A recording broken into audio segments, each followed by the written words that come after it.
یانەی ئارارات لە یەکەم یاری خۆی لە مۆرزەی خولیپیەکی کوردستاندا توانی یەکسانبوون بەرامبەر بەیانی دۆک بنووسێتەوە.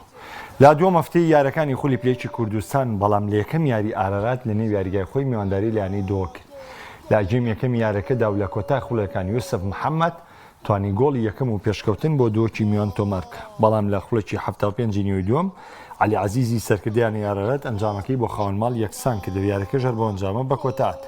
بەم شێش دۆک بەنجامدانی دو یاری بۆ خاوەنی 4 خاڵ و لە خانەی چوارەمی ڕزبەندیە. ئاراراتیش بە یەک یاری بۆ خاوەنی تاکە خاڵێک و لە پلەی نوێمی ڕزبەندی یانەکان خۆی دەبینێتەوە. گاوە ئەم جارەیان دەرفەتێک هەلێک لە بەردەم ئارارات الله گۆڵی بەرامبەر بۆ ئارارات، گۆڵی بەرامبەر بۆ ئارارات.